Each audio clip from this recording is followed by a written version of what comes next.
Hi and hello everyone and welcome to this chapter of International Human Resource Management. In this chapter, we will be talking about the international corporations, and then we will be talking about the human resource integration in that, and we will further be talking about few concepts in the international human resource management. So we will be discussing here about the types of international organizations.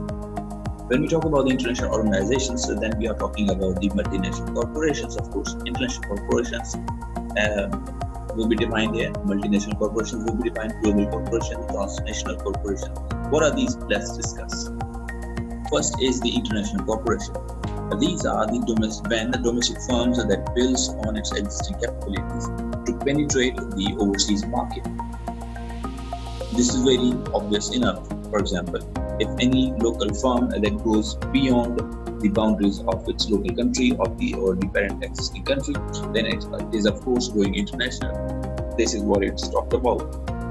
Examples include Honda, General Electric, P&G, Nestle, and all these firms can be counted into international corporations. So here comes the next concept of international corporations. When corporations exist in different countries in terms of independent units or subsidiaries that we know in general terms, these are known as multinational corporations. And these multinational corporations in terms of subsidiaries function as autonomous units. Examples might include Shell, Philips, Xerox, and it might include many others. The third concept that we will be talking about is here the global corporations. It maintains control over its worldwide operations, of course again the subsidiaries, through centralized home office. They treat entire world as a single market. Example includes Ferrari. Or in other words, we can say when an organization goes multinational, but it is operated and policies made and controlled by a single corporation or the parent company that where it actually started from, that is known as a global corporation. The transnational corporations, it provides autonomy to independent country operations but brings these operations together in an integrated whole through network structures. They combine the local responsiveness of multinational corporation and the efficiency of a global corporation. Examples include Coca-Cola and Unilever. Transnational corporations, simply we can say, for example, Coca-Cola might exist in Australia, USA, Malaysia, Pakistan, India, and other countries. But since these are given a taste of that local country where it exists, however, being operated or controlled by a parent company that where it actually exists. So these corporations have a taste of that local country, and this makes it different from the global corporation and other categories. Now here we know that since the businesses can go from national to international and then subsidiaries, and they might be having a different combination of control and authority of their business independently or maybe combined. So we must know why corporations go global. What are the reasons that encourage global organizations to go international in terms of human resource strategies? Of course, if any business exists outside or inside or local or being restricted within a single boundary, they must be possessing human resource policies. So why do they go international and make, of course, the international the policies that are related to human resource, global competition, and differences in organizational environment across the nations? It forces the corporations to make strategies that are sustainable, they are capable, or which might give edge to their organization over the others in terms of human resource. So what is international human resource management? Simple definition is the process of managing people in an international setting. Freon in 1995 defined IHRM as the human resource issues and problems arising from the internationalization of business, and the human resource management strategies, policies, and practices which firms pursue in response to these internationalization processes. International human resource management, therefore, is the management of human resource and business operations in at least two nations to be counted as international. Of course, you might be thinking of what is the difference then between the international and domestic human resource management, since both are related to human resource management. As we talked about, the international human resource management, it is quite different than the domestic ones. These are the differences that are listed here. So let's take an example of exposure to the international assignments. Similarly, there would also be differences between local governmental policies and HR policies, integration with them, and if a company is going international, it would be different than domestic one, as it would also be facing difficulties and has to make sure that their human resource policies is aligned with the government rules of that particular country. When we talk about the external environment, the political environment and the cultural environment are the main factors. As discussed previously, that government policies make a huge difference, and the international human resource management policies of that particular organization must also align with those typical government rules, regulations, or laws. And of course, the political environment, if stable, then it has to go for the stable human resource policies, recruitment, selections processes, and training as well. And similarly, there might be third-party resourcing in an international environment if the political environment is not that much stable in that country.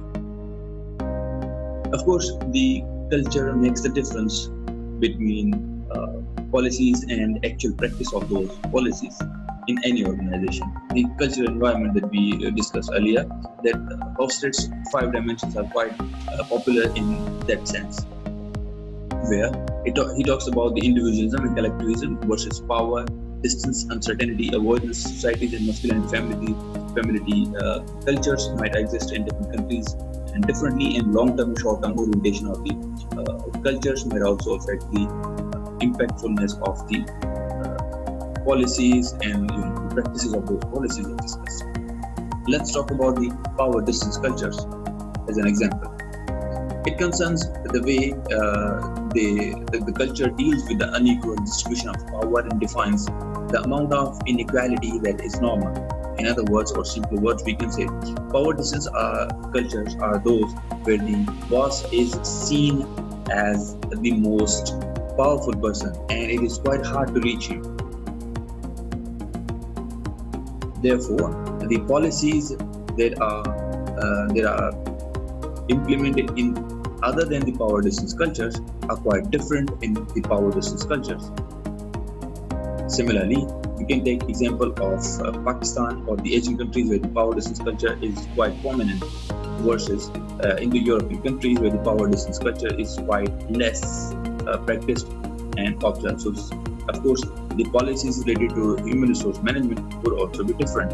So if the firm from the power distance culture, such as Pakistan, goes to international, so it has to make sure that the human resource policies should not reflect anything which is related to power distance cultures of its local existence. So what are the functions that typically organization perform when go international? International staffing is of course one of the major reasons. Pre-departure training for international assignments is also important. Repatriation is a term that we will be discussing. Performance management in international assignments and compensation issues in international assignments, which is faced by the organization. Let's talk about them separate. International recruitment approaches are ethnocentric approach, polycentric approach, regionocentric approach, and the geocentric approach.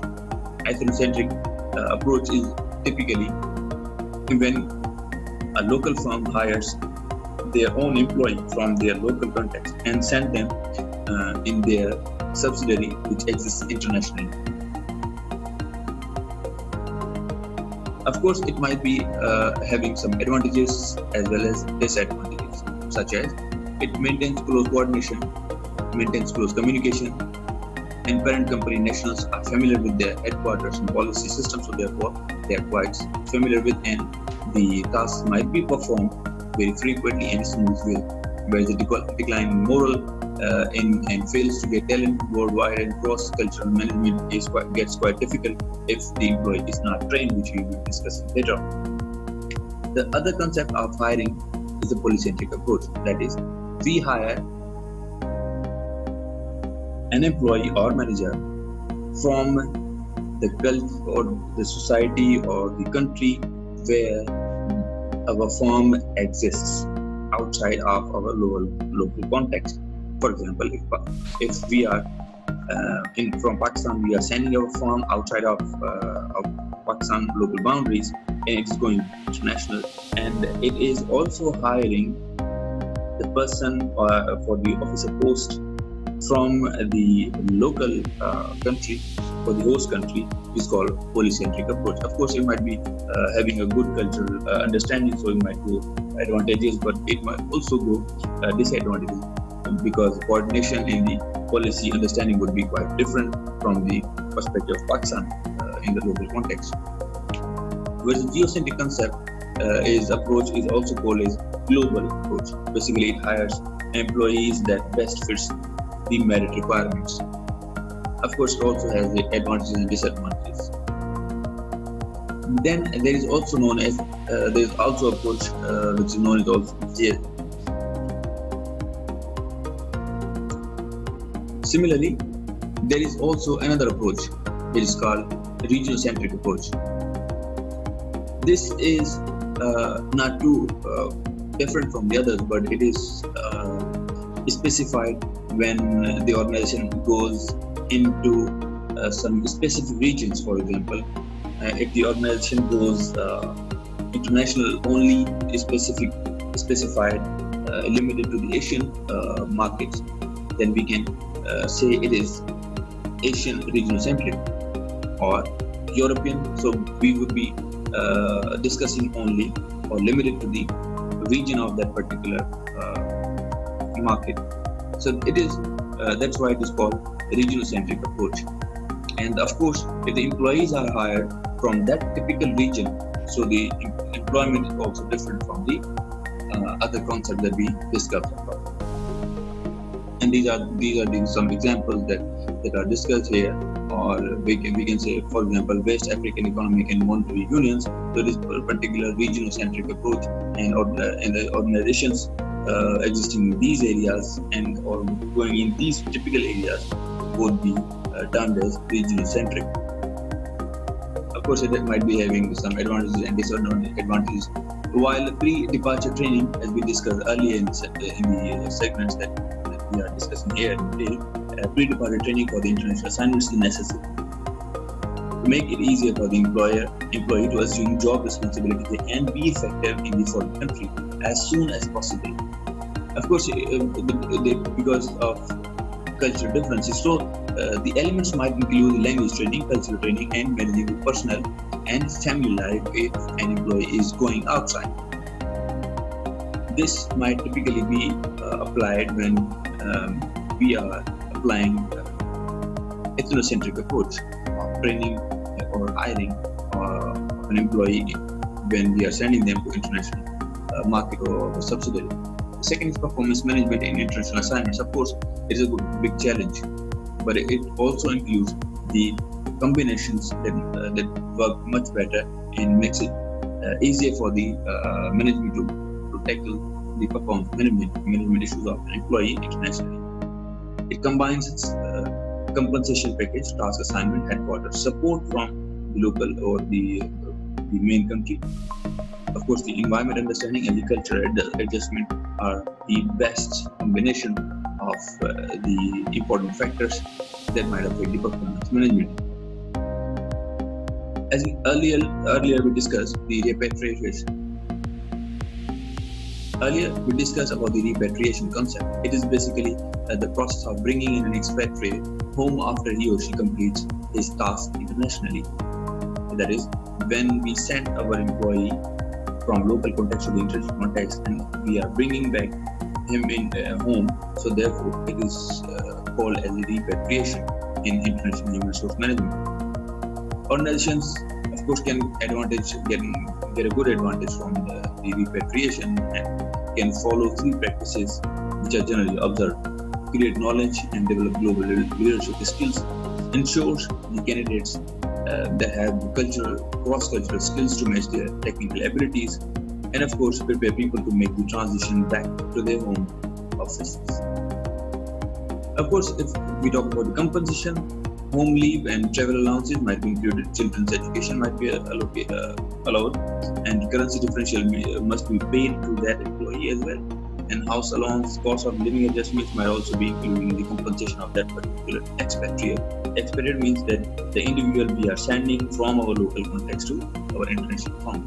So this brings us at the end of this chapter, and we conclude this chapter as an organizations when go global in their operations, the impact of cultural differences as well as the workforce issues have caught the attention of human resource managers, of course. As the world becomes boundaryless, the ability to work in a cross-cultural environment becomes a valuable asset for any executive to learn and bring it home. So therefore, the understanding, managing, and even exploiting these cultural differences could well spell the differences between success and failure in civil business situations internationally. Thank you for listening.